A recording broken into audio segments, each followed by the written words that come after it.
I'm wearing my like Rachel Green outfit today. I had to wear my hair curly. Came out pretty good actually. I use these like rod things that I got at TJ Maxx, and I'm wearing this like Dollar Tree thing I got a while ago in my hair.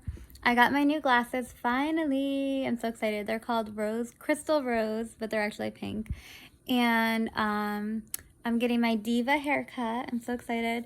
And then this other place like reminded me I was getting a haircut with them, and I'm like, oh, actually I got somewhere closer to me, and I'm really excited about my Diva haircut, so I'm not giving that up. But maybe I'll get my hair done with that other place like another time for something different. Like if I get an updo or something, because I feel bad that I canceled on them. So I'll maybe go and get my makeup there done or my hair done, like if I get an updo or something, because I feel bad that I canceled, because I'm sure they were counting on that money. So, you know, I care about small businesses, and I know they were counting on that. So I really feel bad, but I can't cancel my Diva haircut, you know, like I'm excited about that. I've been excited about that all month. So anyways, anywho, I have a proverb, and let's see what it, oh, I just have to unlock this. I call this my dog's phone because it's my free phone. It's my free phone, and I call it my dog's phone because it's not a phone I really use. Okay, so I text the proverb over here. He who, oh, sorry, I got the burps. This phone needs to be cleaned. He who has my commandments and keeps them in the one who loves me. John 14:21. Devotional. Every mother knows how foolish and hurtful it is for a child to use confessions of love to escape doing what they are told. When a rebellious child professes to his mother, he communicates a message of disregard and apathy towards her by disobedience. This is not love. Likewise, when we refuse to obey God and look for opportunities to serve Him in a gratifying way, we are like a child who says, I love you, but shows disregard of apathy towards God and His Word. The test of true love is this: if we love Him and we obey Him and keep His commandments, do you love Him? I believe I keep God's commandments. Right now, I'm not getting along with my mom and dad. I tried to reach out. I tried to make up with them, and they won't make up with me. My brother keeps saying, you have a severed relationship with mom and dad. It's your fault. Everything is always my fault. It's never anybody else's fault. It's always my fault. Everything that goes wrong in the world is my fault. Shoot the messenger. It can't be anybody else's fault. That's how my brother looks at it, you know, and that's how my parents look at it. And even though I reach out, even though it's not my fault, even though I reach out and try to, you know, I'm always a scapegoat. And even my friend who did a tarot card reading for me a while ago, she said, don't be the scapegoat anymore. She's like, this is your year not to be the scapegoat, because everybody always makes you the scapegoat, and you've always kind of taken that role. And that's really true. I've always taken the role of a scapegoat. Like when I was growing up, my brother used to make this huge mess, and I was the insanity of like, if I clean up the mess before my mom gets home, maybe she won't take her day out on me. And even when I did get the place clean before my mom got home, she still took her day out on me. So it was like, what's the definition of an insanity? Doing the same thing over and over again and expecting different results. And that's exactly what I did. So like, that's just like my family. They just use me as a scapegoat. So even when I do apologize when I did nothing wrong, they still are like stubborn and like hold grudges, and that's how they are. That's not how I am. I don't hold grudges. I could be mad about something, but I let it go. I try not to pick up offense. I try not to get offended by things. I try not to let a lot of people seem these days to get offended by like nothing, by like very little will offend people very much. And I don't get offended very easily. I don't get angry very easily. But if I do get angry, I go from 0 to 60 in like 2 seconds.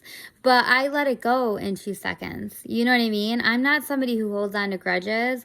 I'm the first person to apologize. Even if I'm not wrong, I will apologize, because I don't like to have bad blood with people. I prefer to just let go and let God. Like I learned in AA, let go and let God. Life is too short to be angry with people. Like there was a guy in my building, and his dog bit my dog. And of course at first I was like, whoa, like I'm not cool with that. But I could have made him pay for the medicine that my dog had to take and the veterinarian bill and been real bitter about it. But I wasn't like that. I wasn't a bitter Betty. First of all, I pay $45 a month for my dog to be on a wellness plan, which is very smart of me.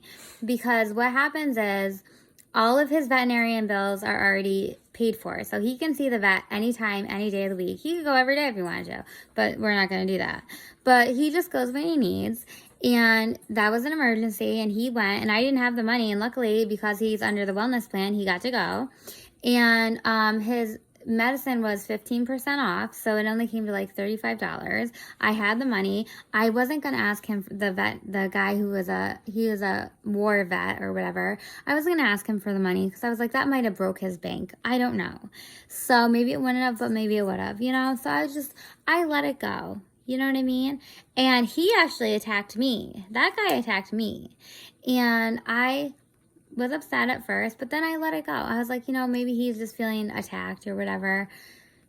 Whatever. But before all was said and done, we made amends with each other. And my dog was okay. He took his medicine. The only thing I wanted was for his dog to wear muzzles. This way his dog could never bite my dog again. You know what I'm saying? Because I didn't want my dog to get bit again or any other dog to get bit again. So the housing authority lawyers decided his dog should wear a muzzle, and he wasn't happy about that, but his dog wore a muzzle and everything worked out. You know what I mean? And then we made amends and everything was fine. I didn't make him pay for the medicine. I wasn't bitter Betty. I didn't make him pay for the vet bill. I wasn't bitter Betty. It was all included in my wellness plan. So it didn't, there was no reason to be crazy. And like the president of the resident council was like, I would have made him pay for it. I would have made him pay for this. And because she's a bitter Betty. You know what I mean? And I was just like, whoa, like that's you though. That's not me. I'm not going to make him do that because I'm not a bitter Betty and I can afford it and it's not a problem for me. Like, you know what I mean? Maybe you have different financial situation, but my financial situation is good and I'm not going to do that to that guy, So that's just me. So anyways, what ended up happening was that guy died of a heart attack. And I'm really glad that before he died, we were on good terms and I didn't take it to any level where we had to be bitter at each other or mean to each other. And I was really nice to him and I showed him kindness and compassion because kindness and compassion is what God wants us to show to each other. So I think I showed all the kindness and compassion I could have showed. I wasn't bitter. I wasn't mean. I didn't go after him for money like I could have. And I didn't want to do that. And all these other people were in my ear saying I should have done it. And I didn't want to do that. I didn't want to do that. So, I think I did what was right. And God knows my heart and God knows I have a good heart. There's another lady in the building who couldn't pay her rent because she said her rent money got stolen. I don't know. The story seems a little crazy, but maybe it's true. And I knew this agency that helps pay people's rent, especially during COVID, and they were even paying 6 months of rent for people. And I got the number for her and gave her the number, and she called, and she even said they offered to pay 6 months of her rent or whatever. And I don't know if they ended up paying 6 months of her rent or 1 month or whatever. It's none of my business. But I helped her. And you know what ended up happening? There was a whole situation. And then she tried to get me evicted. And that just shows her heart and that shows my heart. So the things that come out of your mouth, and this is in the Bible, the things that come out of your mouth and the actions you do show your heart. And God knows your heart. So when you go before Judgment Day, I'm not going to be with you. The person that you hate isn't going to be with you. The people that you hurt aren't going to be with you. But God knows all those people. And He's going to be judging you. He's not going to be judging them. He's going to be judging you. So make sure that your heart is right. Check your heart posture. So if you're hurting other people and you're doing wrong to other people, especially people that help you, just know that God knows. God knows what you've done. God knows everything you've done. You can hide it and you can lie, cry, and deny about it, but God knows your heart posture. And then there's other people in this building who have been very cruel to me, very mean to me, gossiped about me, don't even know me. And what they don't know is that there's this lady, Katie, in the building who runs this building. And I emailed her a long time ago and gave her all these references of ways that people could pay their rent for people who couldn't pay their rent. And I knew about these references from a group that I'm in on Facebook. And they were all these different ways that people could pay their rent from different organizations that are helping people pay their rent. And this was like 6 months ago, 8 months ago, whatever. And I gave her all these references for people who couldn't pay their rent so they could pay their rent. And they don't know that I did that.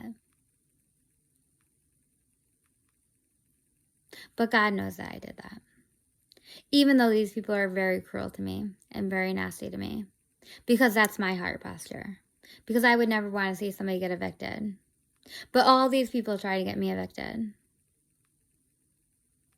And that's that.